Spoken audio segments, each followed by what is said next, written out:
ಎಲ್ಲರಿಗೂ ನಮಸ್ಕಾರ. ನಾನು ಡಾಕ್ಟರ್ ರಜತ್ ಭಟ್, ನಿಸರ್ಗ ಹಾಸ್ಪಿಟಲ್ ಶಿರಸಿ. ತುಂಬಾ ನಿಶ್ಶಬ್ದ ಇದ್ದಾಗ ಅಥವಾ ರಾತ್ರಿ ಮಲಗಿದಾಗ ನಿಮಗೆ ಒಂದಿಷ್ಟು ಶಬ್ದಗಳು ಕೇಳಿಸ್ತಾ ಇದೆ ಅಂದ್ರೆ ನಿಮಗೆ ಟಿನೆಟಸ್ ಆಗಿರುವ ಸಾಧ್ಯತೆ ಇದೆ. ಈ ಟಿನೆಟಸ್ ಎಂಬ ಕಾಯಿಲೆಯಲ್ಲಿ ನಮಗೆ ಹಲವಾರು ರೀತಿಯ ಶಬ್ದಗಳು ಕೇಳಿಸುತ್ತೆ. ಯಾವ ರೀತಿಯ ಶಬ್ದಗಳಂತ ನೋಡೋದಾದ್ರೆ ರಿಂಗಿಂಗ್ ಆಗಿರ್ಬೋದು ಅಥವಾ ಬಝಿಂಗ್ ಅಂತ ಹೇಳ್ತೀವಿ. ಬಝಿಂಗ್ ಅಂದ್ರೆ ಈ ಜೇನು ಹುಳ ಓಡಾಡಿದ ಹಾಗೆ ಶಬ್ದ ಆಗಿರ್ಬೋದು, ಮತ್ತು ಹಾವಿನ ಹಿಸ್ಸಿಂಗ್ ಶಬ್ದ ಆಗಿರ್ಬೋದು, ಅದೇ ರೀತಿಯಾಗಿ ವಿಸಿಲಿಂಗ್ ಸೌಂಡ್ ಇರ್ಬೋದು, ಅಂದ್ರೆ ಸೀಟಿ ಊದಿದಾಗಿರ್ಬೋದು. ಈ ರೀತಿಯಾಗಿ ಹಲವಾರು ಶಬ್ದಗಳು ನಿಮಗೆ ಕೇಳಿಸ್ತಾ ಇದೆ ಅಂದ್ರೆ ನಿಮಗೆ ಟಿನೆಟಸ್ ಆಗಿರುವ ಸಾಧ್ಯತೆ ಇರುತ್ತೆ. ಸೊ ಇಂದು ಟಿನೆಟಸ್ ಆಗ್ಲಿಕ್ಕೆ ಕಾರಣಗಳೇನು ಮತ್ತು ಅದಕ್ಕೆ ಪರಿಹಾರಗಳೇನು ಅದ್ರ ಬಗ್ಗೆ ನಾ ಈ ವಿಡಿಯೋದಲ್ಲಿ ನಿಮ್ ಜೊತೆ ಶೇರ್ ಮಾಡ್ತೀನಿ. ಈ ಟಿನೆಟಸ್ ಎಂಬ ಸಮಸ್ಯೆ ಹೇಗೆ ಬರುತ್ತೆ ಅಂತ ನೋಡೋದಾದ್ರೆ, ಯಾವಾಗ ಒಂದು ಶಬ್ದ ಆಗುತ್ತೋ ಅವಾಗ ಒಂದು ಸೌಂಡ್ ವೇವ್ಸ್ ಏನಿದೆ ಅದು ನಮ್ಮ ಇಯರ್ ಕೆನಾಲ್ ಇಂದ ಪಾಸ್ ಆಗ್ಬಿಟ್ಟು ಒಳಗಡೆ ಇರುವಂತ ಇಯರ್ ಡ್ರಮ್ ವೈಬ್ರೇಟ್ ಆಗುತ್ತೆ. ಸೊ ಈ ರೀತಿ ವೈಬ್ರೇಟ್ ಆದ್ಮೇಲೆ ಅದು ಎಲೆಕ್ಟ್ರಿಕಲ್ ಸಿಗ್ನಲ್ಸ್ ಆಗಿ ಕನ್ವರ್ಟ್ ಆಗಿ ನಮ್ಮ ಬ್ರೈನ್ ಗೆ ತಲುಪಿದಾಗ ನಮಗೆ ಆ ಒಂದು ಶಬ್ದ ಕೇಳಿಸ್ತದೆ. ಸೊ ಒಂದು ಸಿಸ್ಟಮ್ ಏನಿದೆ ಅಥವಾ ಒಂದು ಮೆಕ್ಯಾನಿಸಮ್ ಏನಿದೆ ಇದರಲ್ಲಿ ಯಾವಾಗ ಇಂಟರಪ್ಷನ್ ಆಗುತ್ತೆ ಅಥವಾ ಇಲ್ಲಿ ಏನಾದ್ರೂ ಡ್ಯಾಮೇಜ್ ಆದಾಗ ನಮಗೆ ಒಂದು ಟಿನೆಟಸ್ ಎಂಬ ಸಮಸ್ಯೆ ಅಥವಾ ಬೇರೆ ಬೇರೆ ತರದ ಶಬ್ದಗಳು ಕೇಳಿಸ್ತದೆ. ಸಾಮಾನ್ಯವಾಗಿ ಯಾರಿಗೆ ಒಂದು ಹಿಯರಿಂಗ್ ಕೆಪಾಸಿಟಿ ಕಡಿಮೆ ಆಗಿದೆ ಅಂದ್ರೆ ಸರಿಯಾಗಿ ಕಿವಿ ಕೇಳಿಸ್ತಿಲ್ಲ, ಆ ತರದ ಪ್ರಾಬ್ಲಮ್ ಇದ್ದವರಿಗೆ ಸಾಮಾನ್ಯವಾಗಿ ಈ ಟಿನೆಟಸ್ ಆಗುವಂತ ಚಾನ್ಸಸ್ ಜಾಸ್ತಿ ಇರುತ್ತೆ. ಸೊ ಯಾಕೆ ಅವರಲ್ಲಿ ಈ ಒಂದು ಟಿನೆಟಸ್ ಆಗುತ್ತೆ ಅಂತ ನೋಡೋದಾದ್ರೆ, ಹಿಯರಿಂಗ್ ಕೆಪಾಸಿಟಿ ಕಡಿಮೆ ಆಗ್ಬಿಟ್ಟು ಆ ಒಂದು ಸಿಗ್ನಲ್ಸ್ ಹೋಗುವಾಗ ಅಲ್ಲೊಂದು ಗ್ಯಾಪ್ ಕ್ರಿಯೇಟ್ ಆಗಿರುತ್ತೆ. ಸೊ ಆ ಗ್ಯಾಪ್ ಅನ್ನು ಫುಲ್ಫಿಲ್ ಮಾಡ್ಲಿಕ್ಕೋಸ್ಕರ ಈ ತರದ ಶಬ್ದಗಳು ಕೇಳಿಸುವಂತ ಸಾಧ್ಯತೆ ಇರುತ್ತೆ. ಇನ್ನೊಂದು ತುಂಬಾ ಮುಖ್ಯ ಕಾರಣ ಏನಂದ್ರೆ, ಯಾರು ದೀರ್ಘಕಾಲ ತುಂಬಾ ಲೌಡ್ ಮ್ಯೂಸಿಕ್ ಗೆ ಎಕ್ಸ್ಪೋಸ್ ಆಗ್ತಿರ್ತಾರೋ ಸೊ ಅವರಲ್ಲಿಯೂ ಸಹ ಈ ಟಿನೆಟಸ್ ಆಗುವ ಸಾಧ್ಯತೆ ಇರುತ್ತೆ. ಉದಾಹರಣೆಗೆ ಒಂದಿಷ್ಟು ಪ್ರೊಫೆಷನಲ್ಲಿ ಈ ತರದ ಸಮಸ್ಯೆಯನ್ನು ನೋಡ್ಬೋದು.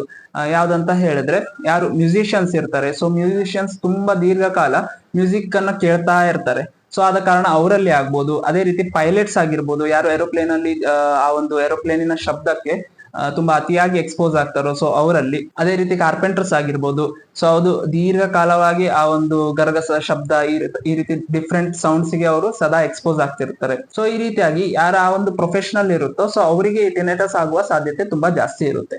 ಸೊ ಅದಾದ್ಮೇಲೆ ಯಾರಿಗೆ ತುಂಬಾ ಏಜ್ ಆಗುತ್ತೆ ಅಂದ್ರೆ ತುಂಬಾ ಏಜ್ ಆದ್ಮೇಲೆ ನಮ್ಮ ನರ್ವ್ಸ್ ಏನಿದೆ ಅದು ಎಲ್ಲ ವೀಕ್ ಆಗ್ಬಿಟ್ಟು ಅವರಿಗೂ ಸಹ ಈ ಒಂದು ಸಮಸ್ಯೆ ಆಗುವಂತ ಚಾನ್ಸಸ್ ಇರುತ್ತೆ. ಅದಾದ್ಮೇಲೆ ಯಾರಿಗೆ ಇಯರ್ ಬ್ಲಾಕ್ ಆಗುತ್ತೆ ಅಂದ್ರೆ ಡಸ್ಟ್ ಗೆ ತುಂಬಾ ಎಕ್ಸ್ಪೋಸ್ ಆಗ್ಬಿಟ್ಟು ಯಾರು ಇಯರ್ ಅನ್ನ ಕ್ಲೀನ್ ಮಾಡಲ್ಲೋ ಸೊ ಅವರಲ್ಲಿ ವ್ಯಾಕ್ಸ್ ಆಗಿ ಇದು ಕಲೆಕ್ಟ್ ಆಗಿರುತ್ತೆ. ಅಂದ್ರೆ ನಮ್ಮ ಇಯರ್ ಕೆನಾಲ್ ಏನಿದೆ ಸೊ ಅದು ಬ್ಲಾಕ್ ಆಗ್ಬಿಟ್ಟು ಅವರಿಗೂ ಸಹ ಈ ಶಬ್ದ ಕೇಳಿಸುವಂತ ಸಾಧ್ಯತೆ ಇರುತ್ತೆ. ಸೊ ಯಾರಿಗೆ ಇಯರ್ ಇನ್ಫೆಕ್ಷನ್ ಆಗಿರುತ್ತೋ ಸೊ ಅವರಲ್ಲಿಯೂ ಈ ತರ ಶಬ್ದಗಳು ಕೇಳಿಸುವಂತ ಸಾಧ್ಯತೆ ಇರುತ್ತೆ. ಅದಾದ್ಮೇಲೆ ಒಂದಿಷ್ಟು ಮೆಡಿಕೇಶನ್ ಇಂದ ಆಸ್ ಅ ಸೈಡ್ ಎಫೆಕ್ಟ್ ಈ ಟಿನೆಟಸ್ ಆಗುವಂತ ಸಾಧ್ಯತೆ ಇರುತ್ತೆ.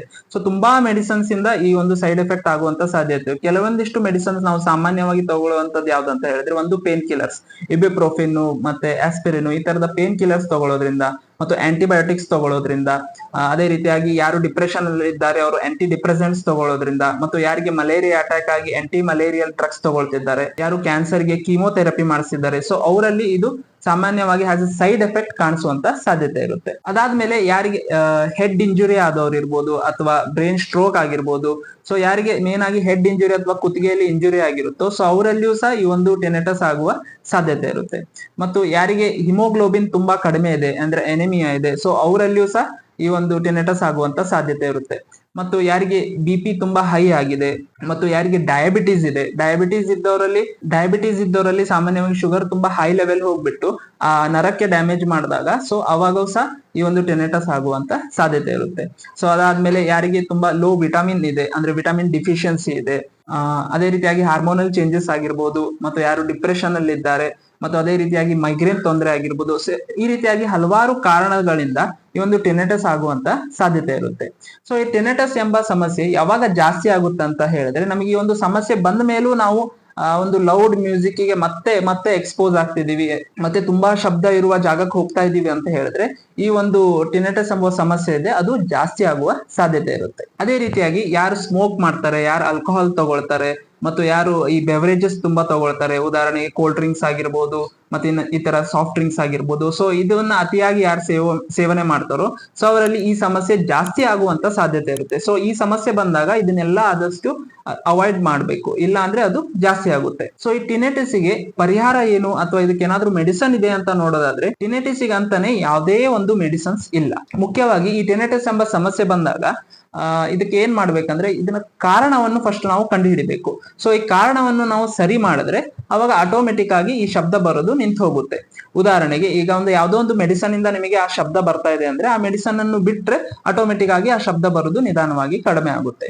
ಈಗ ಅದೇ ರೀತಿಯಾಗಿ ಹೈ BP ಇಂದ ಆಗಿರ್ಬೋದು. ಸೊ ಅವಾಗ BP ಯನ್ನ ಕಂಟ್ರೋಲ್ ಮಾಡೋದ್ರಿಂದ ಈ ತರದ ಶಬ್ದಗಳು ಆಗೋದಿಲ್ಲ.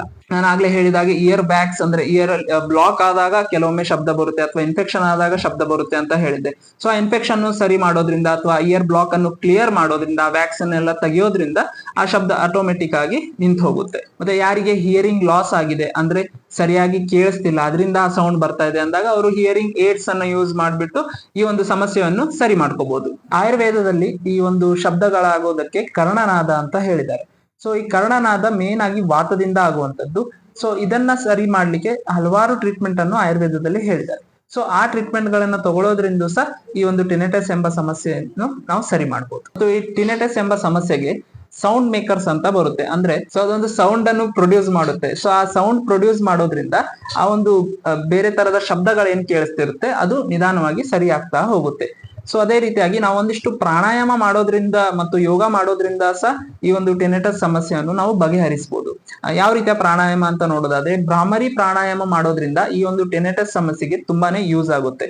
ಮತ್ತು ಓಂಕಾರವನ್ನು ದಿನನಿತ್ಯ ಹೇಳೋದ್ರಿಂದ ಅವರಿಗೆ ಈ ಟಿನೆಟಸ್ ಅನ್ನು ಬರ್ದೇ ಇರುವಾಗೆ ಮತ್ತು ಬಂದಾಗ ಅದನ್ನ ಕಡಿಮೆ ಮಾಡ್ಲಿಕ್ಕೆ ತುಂಬಾನೇ ಸಹಾಯ ಆಗುತ್ತೆ. ಮತ್ತು ಡೀಪ್ ಬ್ರೀತಿಂಗ್ ಎಕ್ಸರ್ಸೈಸ್ ಮಾಡೋದ್ರಿಂದನೂ ಸಹ ಈ ಟಿನೆಟಸ್ ಸಮಸ್ಯೆಗೆ ತುಂಬಾನೇ ಸಹಾಯ ಆಗುತ್ತೆ. ಸೊ ಯಾರಿಗೆ ಈ ತರದ ಒಂದು ಶಬ್ದಗಳು ಕೇಳಿಸ್ತಿರುತ್ತೆ, ಈ ಟಿನೆಟಸ್ ಸಮಸ್ಯೆ ಬಂದಾಗ ಫಸ್ಟ್ ಅವ್ರು ಏನ್ ಮಾಡ್ಬೇಕಂದ್ರೆ ನಮ್ಮ ಹತ್ತಿರದ ಡಾಕ್ಟರ್ಗೆ ಕನ್ಸಲ್ಟ್ ಆಗ್ಬಿಟ್ಟು ಏನು ಕಾರಣ ಇದೆ ಅಂತ ಫಸ್ಟ್ ಕಂಡು ಹಿಡ್ಕೊಳ್ಳಿ. ಸೊ ಆ ಕಾರಣವನ್ನು ಸರಿ ಮಾಡ್ಕೊಂಡು ಈ ಟಿನೆಟಸ್ ಎಂಬ ಸಮಸ್ಯೆಯಿಂದ ದೂರವಿರಿ ಅಂತ ಹೇಳ್ತಾ ಧನ್ಯವಾದಗಳು.